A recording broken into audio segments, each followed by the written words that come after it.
Hello everyone, welcome to learning science. आपको इस वाले टॉपिक के बारे में पता होना चाहिए, Bragg's law in reciprocal letters, जिसके बारे में मैंने पहले वीडियो बनाया है। उसमें ये जो रिलेशन है के dash is equal to K vector plus G vector, वो यूज होगा आज के टॉपिक में। तो इसको मैं कॉपी पर लिख देती हूँ इस रिलेशन को, क्योंकि इसको हम यूज करेंगे आज के टॉपिक में। K dash vector is equal to K vector plus G vector. आज का हमारा टॉपिक है momentum of phonons and conservation of wave vector. Momentum of phonons और कंजर्वेशन ऑफ वेव वेक्टर के बारे में पढ़ेंगे। तो सबसे पहले टॉपिक को लिखते हैं। टॉपिक का नाम है momentum of phonon and conservation of wave vector. Elastic scattering में क्या होता है? इलास्टिक स्कैटरिंग में हम ब्रैग्स डिफ्रैक्शन को कंसिडर करेंगे। ब्रैग्स डिफ्रैक्शन टॉपिक भी हमने पहले किया है। इसमें क्या होता है, जो हमारा क्रिस्टल है वहां पर एक एक्सरे पड़ता है और उसके वजह से डिफ्रैक्शन होता है, ठीक है। और यहाँ पर हम ऐसे प्लान्स ड्रॉ करते थे और डिफ्रैक्शन होता था। उसी टॉपिक को हमें फिर से एक बार देखना है तो आसानी से समझ में आएगा, ठीक है। मैंने बता दिया ब्रैग्स डिफ्रैक्शन में क्या होता है। एक्सरे का डिफ्रैक्शन होता है क्रिस्टल से, उसमें होता है इलास्टिक स्कैटरिंग।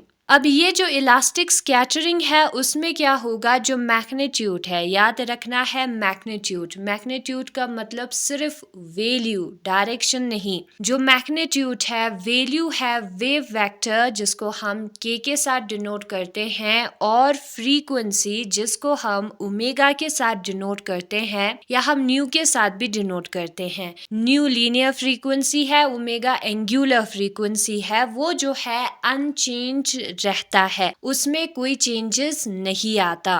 तो यहाँ पर जो ओमेगा है वो ओमेगा डैश के बराबर होगा before scattering and after scattering. Frequency में कोई चेंजेस नहीं होगी, और के डैश जो है वो के प्लस जी के बराबर होगा। और ये हमने यहाँ पर ऊपर लिखा है, ठीक है। यही रिलेशन आता है, के डैश जो है वो के प्लस जी के बराबर रहेगा। तो ये चेंज नहीं हुआ है। अब ये जो दो इक्वेशंस है, इसका यूज करके हम law of conservation of energy और मोमेंटम भी निकाल सकते हैं। यहाँ पर हमें जो है इक्वेशन के दोनों साइड पर h क्रॉस के साथ इंटू करना होगा। तो h क्रॉस ओमेगा जो है वो h क्रॉस ओमेगा डैश के बराबर होगा। और ये जो टर्म है ना h क्रॉस ओमेगा, वो हमारा एनर्जी होता है। तो इससे हमें पता चला कि जो एनर्जी है वो कंजर्व रहता है, बिकॉज ओमेगा और ओमेगा डैश इक्वल है। अगर हम नीचे वाले इक्वेशन को h क्रॉस के साथ इंटू करेंगे तो h क्रॉस के डैश जो है वो h cross K plus h cross G के बराबर होगा, जो कि हमारा मोमेंटम है। अब ये दोनों इक्वल है, तो यहाँ पर ये जो मोमेंटम है वो भी कंजर्व होगा। एनर्जी जो है वो h न्यू के बराबर होता है, हमें पता है। अब h न्यू को हमें 2 पाई से इंटू और मल्टीप्लाई दोनों करना है, ऐसा हम कर सकते हैं। तो यहाँ पर h अपॉन 2 पाई के जगह पर हम h क्रॉस लिखेंगे और 2 पाई न्यू के जगह पर ओमेगा लिखेंगे। और उसी तरीके से जो मोमेंटम है वो बराबर होता है h अपॉन लैम्डा के,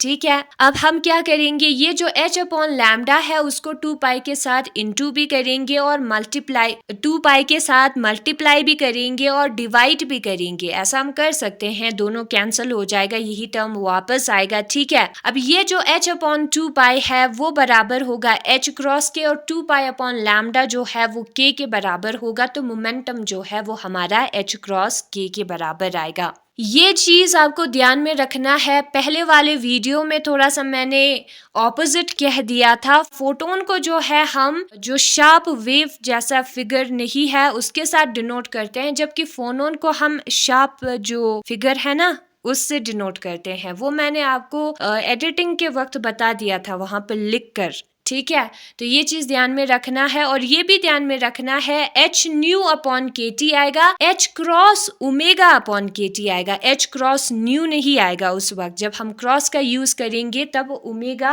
आएगा, ठीक है। तो ये है हमारा इलास्टिक स्कैटरिंग, जिसमें एनर्जी और मोमेंटम का कंजर्वेशन हो गया। नाउ हम इन इलास्टिक स्कैटरिंग के बारे में पढ़ेंगे। तो यहाँ पर क्या होगा, जो फ्रीक्वेंसी है इंसिडेंट और स्कैटर फोटोन का, वो जो है वो सेम नहीं रहेगा। इंसिडेंट फोटोन का फ्रीक्वेंसी अगर कुछ है तो स्कैटर्ड फोटोन का फ्रीक्वेंसी कुछ और होगा, और उसके साथ साथ जो है एक फोनोन भी जो है या तो इमिट होगी या क्या होगा, अब्सॉर्ब होगा। उसे हम कहेंगे इन इलास्टिक स्कैटरिंग। तो इससे हमें पता चल रहा है कि जो इन इलास्टिक स्कैटरिंग है उसमें हमें फोनोन मिला। ठीक है, तो फोनोन के एग्जिस्टेंस के बारे में बताता है। तो सबसे पहले हम सपोज करते हैं कि इस इन इलास्टिक स्कैटरिंग में फोनोन जो है वो इमिट हुआ। तो इसके डायग्राम को बनाते हैं। सबसे पहले ये हमारा इंसिडेंट फोटोन है। फोटोन है तो ये एरो जो है वो उसके बीच में जो वेव है वो शार्प नहीं होगा, शार्प पीक और ट्रॉ नहीं होगा। ठीक है, अब ये क्रिस्टल पर पड़ा, क्रिस्टल के किसी पॉइंट पर, लेटेस्ट पॉइंट पर। ठीक है, तो ये है हमारा इंसिडेंट फोटोन। और हम सपोज करते हैं कि ये जो इंसिडेंट फोटोन है उसका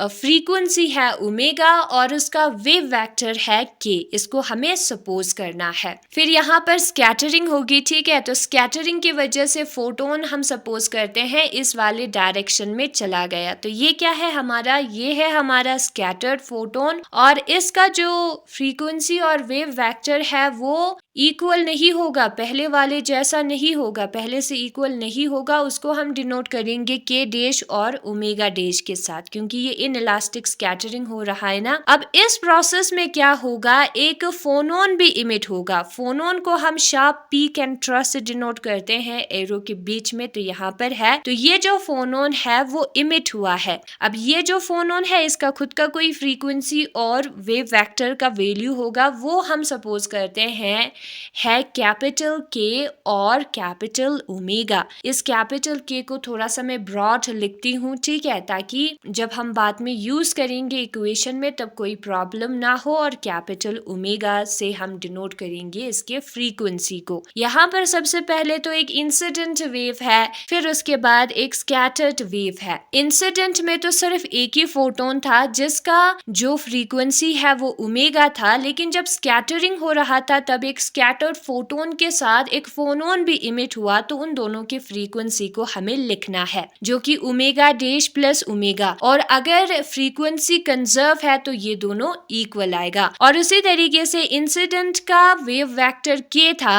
और हमें पता है कि जो के डैश है वो के प्लस जी के बराबर होता है। ये रिलेशन हमने पहले प्रूव किया था। ठीक है, तो यहाँ पर के डैश इज इक्वल टू के प्लस जी आएगा। फिर यहाँ पर क्या है, स्कैटर्ड में ये फोनोन का के वेक्टर भी तो है, तो उसको भी हमें लिखना है। और कंजर्वेशन तभी होगी जब ये दोनों इक्वल होगा। तो इसको मैंने लिखा। फिर उसके बाद क्या करना है, हमें कंजर्वेशन ऑफ एनर्जी और मोमेंटम को लिखना है। कंजर्वेशन ऑफ एनर्जी और मोमेंटम हमें कैसे मिलता है, यही दो इक्वेशन को एच क्रॉस के साथ इनटू करना होगा। एनर्जी में कन्वर्ट हो जाएगा और मोमेंटम में कन्वर्ट हो जाएगा। इक्वेशन तो हमने कंजर्वेशन वाला बना ही दिया है। ठीक है, कंजर्वेशन वाला कैसे होगा, फ्रीक्वेंसी जो पहले था और बाद में जो दोनों पार्टिकल्स है, दोनों रेज है, उसकी फ्रीक्वेंसी अगर इक्वल है तो वो कंजर्व हो गया ना। और उसी वही केस वेव वेक्टर के लिए भी है।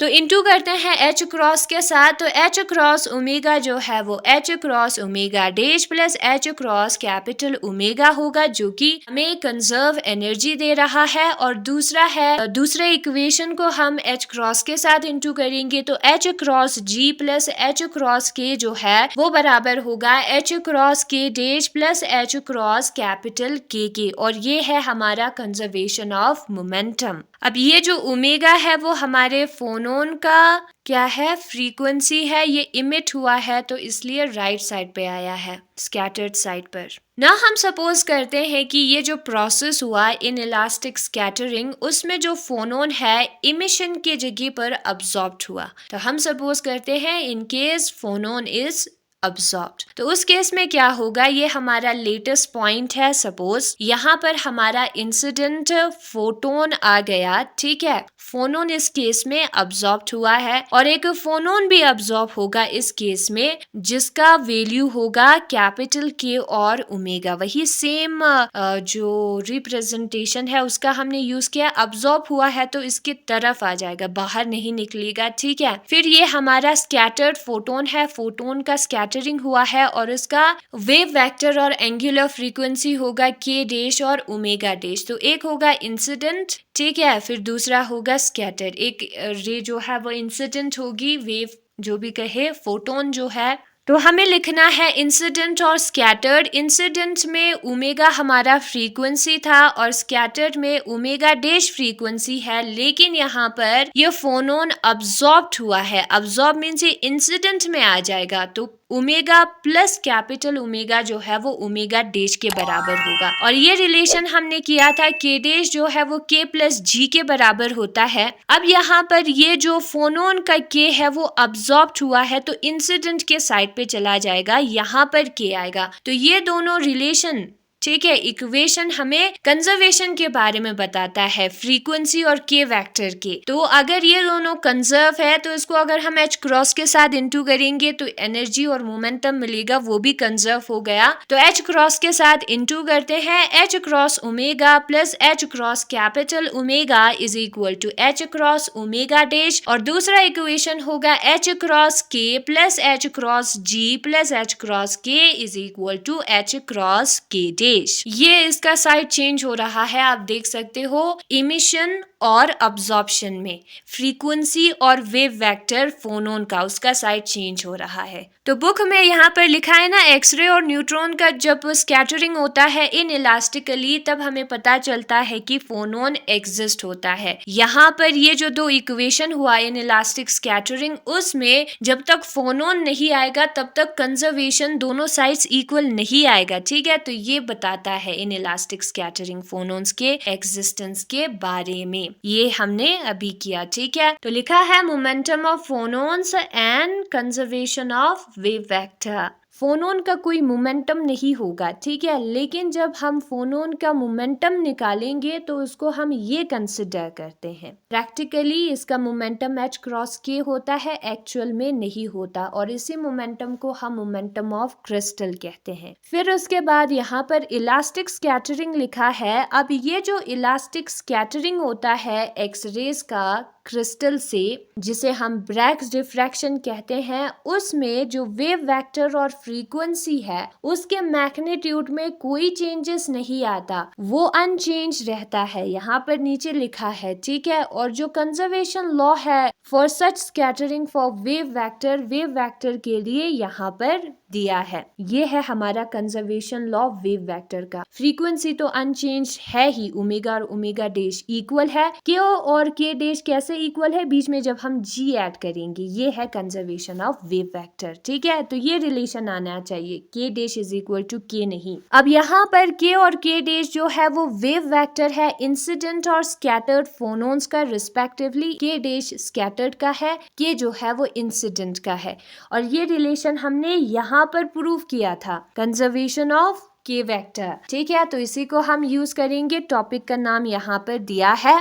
फिर यहाँ पर जी क्या है? जी जो है रेसिप्रोकल लेटिस वेक्टर है क्रिस्टल का, उस टॉपिक में आपको मिल जाएगा। नाउ अगर हमें conservation of energy and momentum करना है तो यही जो ऊपर दो इक्वेशन है उसको एच क्रॉस के साथ इनटू करना है। इलास्टिक स्कैटरिंग प्रोसेस की वजह से जो क्रिस्टल है एज अ होल रिकॉइल करेगा मोमेंटम एच क्रॉस जी के साथ। पूरा क्रिस्टल का momentum negative of H cross G आएगा। तो ये जो negative of H cross G है, इस मोमेंटम की वजह से क्या होगा? मोमेंटम कंजर्व रहेगा। रिकॉइल मोमेंटम की वजह से मोमेंटम कंजर्व रहता है, इसको मैं बाद में बताऊंगी रिकॉइल मोमेंटम क्या होता है, ठीक है। अब यहाँ पर क्या है, ओमेगा और ओमेगा डैश जो है वो फ्रीक्वेंसी है इंसिडेंट और स्कैटर्ड फोटोन्स का, और ये जो है चेंज नहीं होता है, डैश वाला स्कैटर्ड का है, ठीक है। ओमेगा जो सिंपल है वो इंसिडेंट का है और वो चेंज नहीं हो रहा है, ओमेगा और ओमेगा डैश इक्वल है।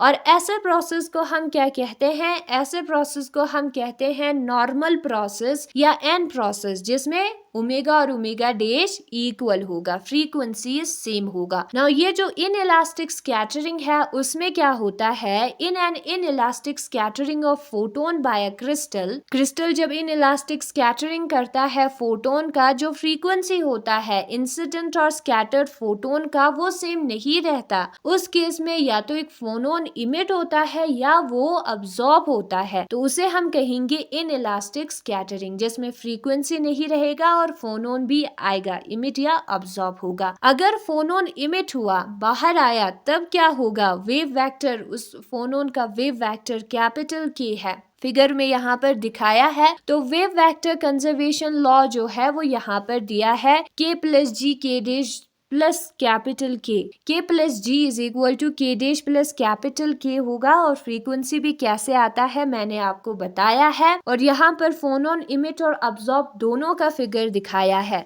और हमें पता है एनर्जी और मोमेंटम के कंजर्वेशन हमें कैसे मिलता है, ऊपर वाले दो इक्वेशन को एच क्रॉस के साथ इनटू करने पर। और अगर फोनोन अब्सॉर्ब हुआ तब क्या होगा, तब जो है ये जो फोनोन का वैल्यू है ना, अब्सॉर्ब हुआ है तो इंसिडेंट वाले साइड पे आ जाएगा। फिर हम एच क्रॉस से इनटू करेंगे तो जो एनर्जी और मोमेंटम है जो कि कंजर्व हुआ है वो भी हमें मिलेगा। ये मैंने कॉपी पर कराया था, वही सेम है। तो ये जो दो इक्वेशंस है उससे हमें पता चल रहा है कि जो दोनों फ्रीक्वेंसी है इंसिडेंट और स्कैटर्ड फोटोन का वो सेम नहीं है ना। ओमेगा और ओमेगा डैश जो है वो इक्वल नहीं है दोनों केसेस में, अब्सॉर्ब्ड और इमिटेड। तो इस टाइप ऑफ प्रोसेस को जिसमें फोटोन का फ्रीक्वेंसी, फोनोन और फोटोन को ध्यान से देखना, ठीक है, बीच में मिस्टेक हो जाता है बोलने में। ऐसे टाइप ऑफ प्रोसेस जिसमें फोटोन का जो फ्रीक्वेंसी है वो चेंज हो जाता है, उसे हम अनक्लैम्प प्रोसेस या यू प्रोसेस कहते हैं। अनक्लैम्प जर्मन वर्ड है जिसका मतलब है flipping over. Flipping over means